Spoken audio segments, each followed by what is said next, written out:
Good morning, Lincoln Charter School. Today we're going to be doing some traditional growing to show how it is the same or different than our hydroponics growing. So we've been talking a lot about the hydroponics, which is new to us, but we've done a lot of the traditional growing. So I want to show you some things I've gotten this year that are a little bit different. So I want to show you these little tiny paper cups, and one of the things that I loved about this, it's very similar to the growing that we did in the milk carton. So I don't have any milk cartons at my house, but you do right now. So if you have milk cartons, don't throw them away. Keep them because you can use them as the container to start your plants. In addition to that, I have lots of different seeds. Now I know that you might not have some seeds at your house, but what I do want to say is you probably do have some fresh fruits and vegetables right now. So ask your mom to collect those seeds, allow them to dry out, and then you can put them in a little Ziploc bag like this, or envelope, or anything that you have to keep them dry is the big thing. We don't want them to get wet. I got this little container of water here we're going to be using. I have a spray bottle later on that we're going to be using when we get some leaves on the plant. I have these nifty little tags. This is something that we really have struggled with, is labeling our plants. Now, I'm not going to use them today because I'm using these little discs. But before I move the plant from this into the larger container, I'm going to use a plant stick so we'll know where we're growing. One of the little tips I want to give you before we start is, in the past, I would rip off at the top. And then what you would do is you would remove the word, which is in the bag. So now what I've learned to do is to flip the bag upside down, the packet upside down, and use that and rip from here, cut from here, and then this way what's in the envelope is still available. But before we do that, we're going to read some of the tips.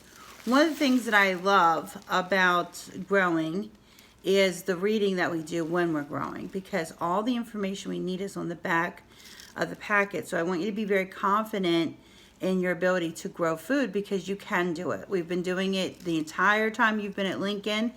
You've started lots of plants, you've transplanted them. Now it's an opportunity for you to practice at your house. So if you are in need of seeds, please drop a message below and I will make sure to get you some seeds and some cups, some discs, whatever you need in order to get that plant started. Okay, so what we're working on right now is, it's called the pepper. It's the Big Jim chili, so it's a medium to hot pepper. This is the pepper we use in a lot of our cooking, which is great. It says it's going to take 75 to 80 days to produce food. They are freshly tapered pods, and they average 7 to 8 inches long, which is a very nice sized pepper. Weighs about 4 ounces at maturity. It also has here that it is considered a chili pepper, and the plant will grow up to 13 inches tall. And it does yield, producing about 25 to 40 peppers, which is very exciting. One of the tips I want to give you is that peppers can actually be frozen, and they taste very good. Even after you freeze them. So I want you to know that if you grow all 40 peppers, you can cut them up however you want them, dice them, slice them, however, even whole. Takes up a lot of room though, so I wouldn't do them whole. And you can freeze them, and then when you're ready to use them, you can get them back out. Here's a tip. It says lay black plastic mulch around the diameter of the holes to the pepper to transplant. This is to keep the weeds down. But one of the things I want to show you is, you've seen these at the garden before, but this one's a much bigger one.